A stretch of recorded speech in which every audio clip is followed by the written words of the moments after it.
Hello everyone and welcome back to my channel. My name is Urmi and today I have the pleasure to have a very special guest.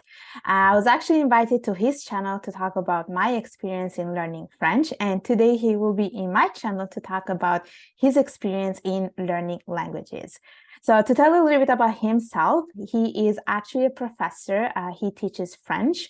He has lived in Mexico for 3 years, and then once after this trip, he decided that he wanted to teach French to French learners, basically. I have seen a lot of his content. He has great stuff in a lot of his in his YouTube channel and podcast. He talks about French culture, traditions. He has interviews, and he also talks about grammar. I highly recommend you watch his stuff because they are very great for anyone who's learning how to speak French. So without further ado, I do want to welcome you, Fabien. Welcome to my channel. How are you doing today? Hi, Urmi. Hi, everyone. I'm fine, really fine. Thanks for having me here. No Hello. worries. It's my pleasure to have you here. It's actually my honor that you have accepted to be my guest in my channel. So I'm very happy that you agreed to do this with me. Okay.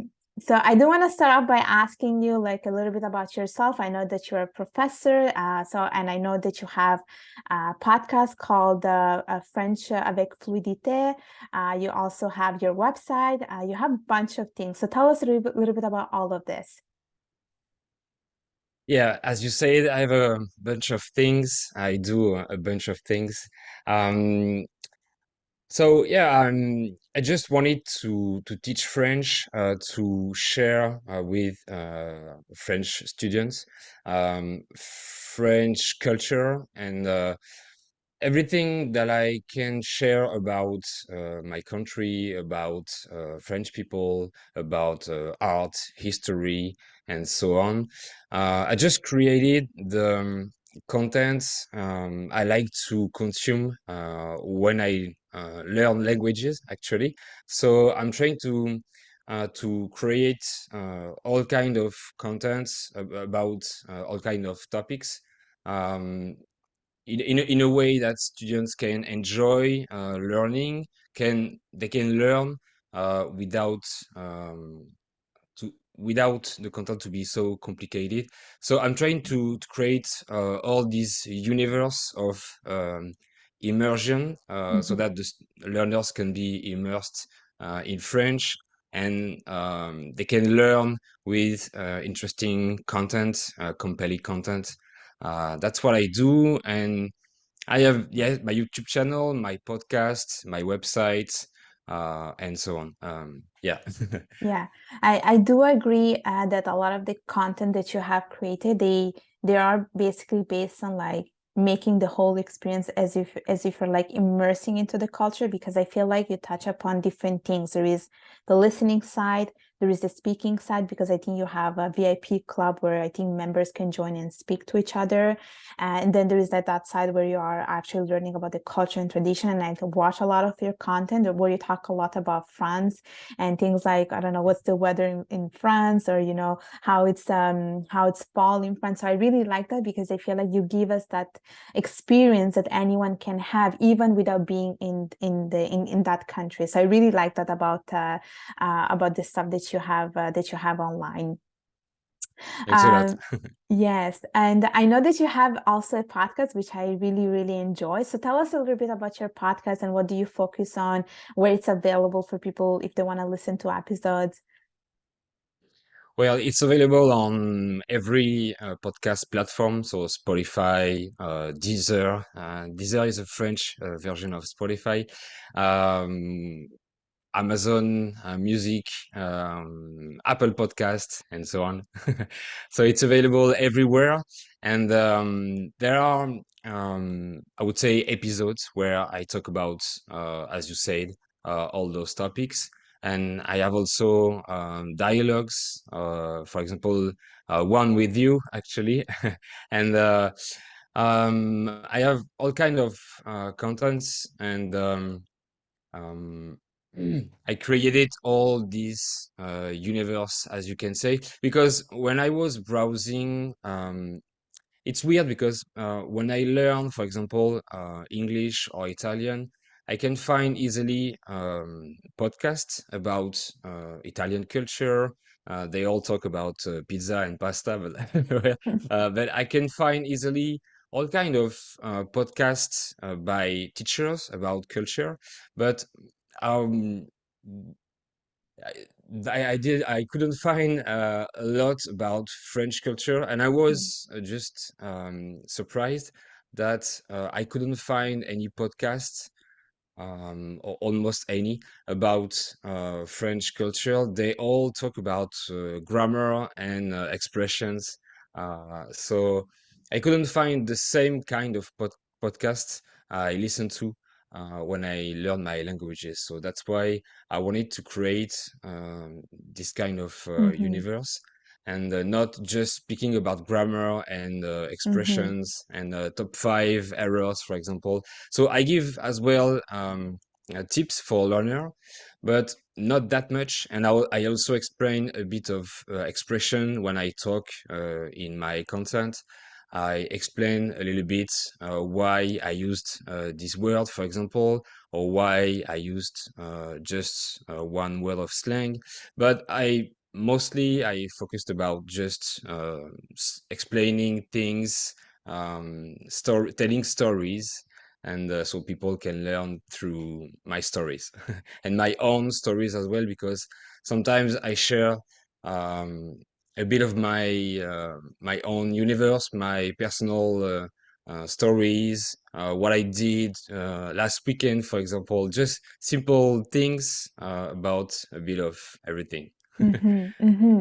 And I think what I like about, I don't know if you have it with your podcast, but I've seen that you have translation in English, I think Spanish and Portuguese, if I'm not mistaken, right? Is that the same for your podcast too, where people can also get the translation in their own languages, or is it just for your YouTube channel?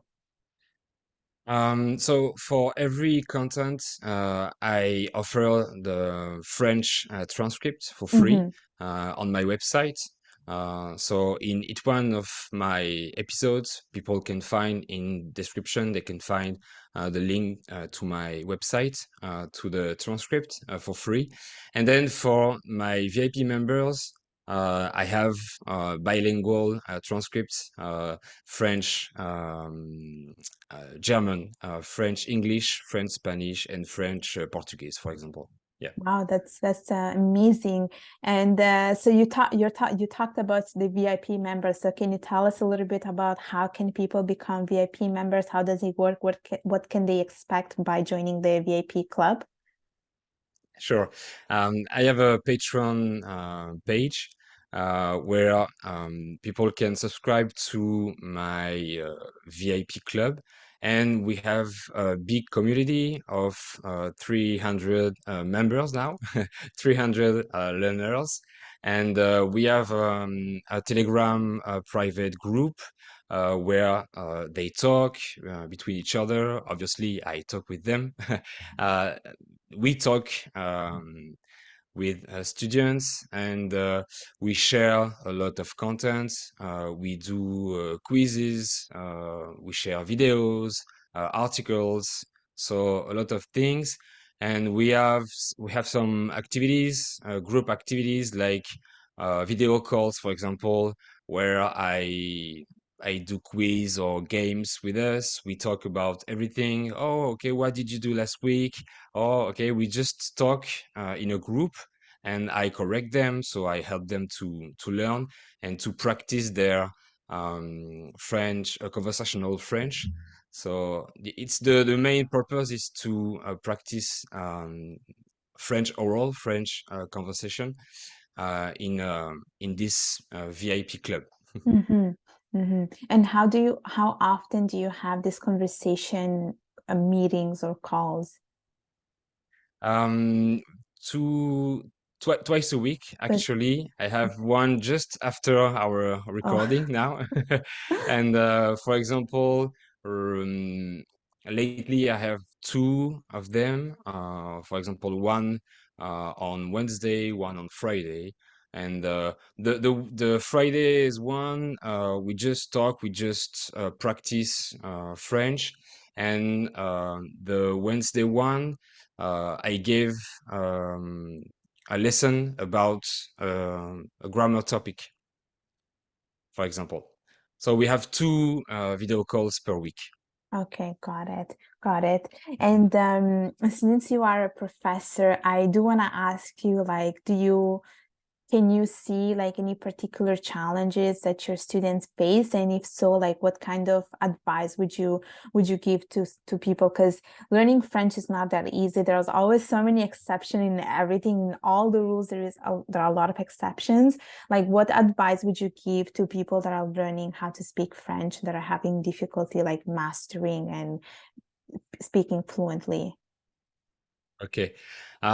First of all, when people want to learn French from scratch, they have to read and listen at the same time, because it's a problem for the French language.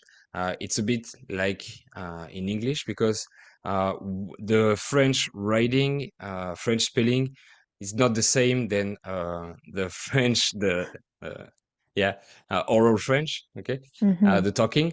So if people want to talk fluently, they have to listen and read at the same time, because if they start from scratch to only read, they will have difficulties to pronounce words, because when you read a word, you don't know how it's pronounced. It's a bit like in English, for example. So um, if people want to learn French from scratch, they have to read and listen at the same time. Actually, it's a bit the same in every languages, but it's a bit easier, for example, in Italian, because you can read Italian, you can pronounce Italian just reading it. Reading it, sorry, but it's not the case with French. You have to know how to pronounce the words by heart, I would say. So it's really, really important to read and listen at the same time for um, a long period of time, for I would say 6 months or more. And don't focus too much on grammar for beginners, because grammar is not mandatory when you begin. Yeah. Because, as you said, there are a lot of rules, a lot of exceptions. Inside exceptions, there are exceptions. So it can be a bit complicated to understand everything. So I would say that immersion is key. Listening to another advice is listening to compelling and interesting content, and don't try to focus too much on grammar errors that we can find on YouTube, for example, because Mm-hmm. sometimes we can I can see that learners just watch videos about top 5 errors Mm-hmm. um, of some of a complicated topic or advanced topic, advanced grammar topic, for example. So and they don't learn in the right way, I would Mm-hmm. say. So it's really important to be immersed in the language, and that's what I'm trying to offer. At the very beginning, it's the most important, and then don't focus too much about grammar, as I said. That would be my advice. Yeah, I do like your advice about like reading and listening at the same time, because I do agree in other languages, especially in Italian and Spanish, we do pronounce pretty much every single letter, whereas in French there are letters that you do not pronounce like when things finish with the T, with the S. So I do agree with that option of like reading and listening at the same time, or also like you said, people can have access to your transcript to the podcast episodes, so they can listen to the podcast episode and then see the transcript, which is also, I think it's a great combination. So I do agree a lot with whatever you said, and I do like the suggestion that you have provided. I think they're very, very useful. Mm. um So switching off a little bit to your experience with learning languages, I know that that you speak several languages. You consider yourself polyglot. So I do want to ask you, like, how many languages do you speak, and which one is your favorite language, and which one would you say is a language that you had most difficulty when it comes to learning? Yeah, thanks. I would say that I can speak four languages. So obviously French, Spanish, English, and Italian. And my favorite would be Spanish because my wife is Mexican, and um, I've lived in Mexico, so it's my adopted language, I would say. And it's the easiest for me because I was living in Mexico and it's very close to French, so it's way easier for French people to learn Spanish, obviously, as Italian people, for example. It's very easy to learn Spanish for Italian people, and vice versa. So my favorite will be Spanish, if I had to choose. And then I really like English as well, but it's kind of hard for me to pronounce. It's easier for me to pronounce Spanish Hmm. than English. So I don't have any difficulties to pronounce Italian because it's like Spanish, Yes. almost like Spanish. So yeah, the difficulties that I have is with English. It's hard for French people to pronounce English. Yeah, I agree. I agree. And would you say for Spanish, like, is it better to learn a language by finding a partner? Like, you are married to someone who's from Mexico. Like, does she help you with practicing your Spanish, for instance? Would you suggest people finding a friend or a partner who speaks the language they want to learn? Well, of course, it's easier because it can be one of the motivation, Hmm. because we have to have a strong motivation to learn a language because it's very engaging. It's a lot of work, so we have to learn every single day Yes. for a long time. So having a partner, being in a couple, in a multi-language couple, is very, very motivating and Hmm. interesting because um, actually we live together, so we speak half Spanish, half French, Hmm. and my in-laws are Mexican, so I Okay. talk to them in Spanish, obviously. So it's like I have different feelings about Spanish than with English, for example. So Yeah. yeah, it's really, really important. It helps a lot to have a partner to talk to. And yeah, it's not a teacher. It's not the same. For example, when I talk to my wife, she's not a teacher. It's not a job. So it's not the same, but you practice and you use it on a daily basis. You use the language on a daily basis. So you improve naturally, Hmm. and you really, really improve Hmm. um, in this kind of situation. It's more, it's like you said, I think in this case, you have no choice but to speak that language, especially like, I don't know now if your in-laws speak another language, but I think if they only speak Spanish, you have no choice but have to learn the language to speak with them, to communicate with them. And I think in this way, you're almost like obliged to learn the language, and it makes it also like you learn in a more spontaneous and natural way, like you wouldn't do it in other ways. So I think it's a great way because it's also how I said in the interview that you did with me is that I have a friend who speaks French. He's from France, and I every lunchtime we would just speak French. So I was almost forced to speak it, and I think it helps you because you have no other choice. Yeah, exactly. Exactly. Well, thank you, Fabien, for all the tips that you have shared, and you talked about your website and your podcast. Before we go, I do want to ask you where can people find you? So tell us a little bit about that. Okay, so people can find me on YouTube. My channel is Le Français avec Fluidité, Mhm. and it's the same name for my podcast. So on Spotify and on every podcast platform, Le Français avec Fluidité. And then I also have my Patreon page, as I said. So you can share the link in the description. And my website is lefranchute.com because Lefranchute is a nickname people Spanish Latin American give you for French people. Le Franchute is like Frenchy in Oh, English. So okay. that's why, yeah, I kept the name for my website, That's nice. lefranchute.com, and I didn't change it because I like it. So it's lefranchute.com. All right. Well, I will put all the description, all the information in the description of the video. And I do want to thank you for coming to my channel today. It was such a pleasure. I had so much fun. I learned a little bit about you and how you teach on your VIP club in your podcast. I also listened to a lot of the content that you have out there. They're great, and I highly recommend everyone. And I do want to thank you once again. And for everyone else.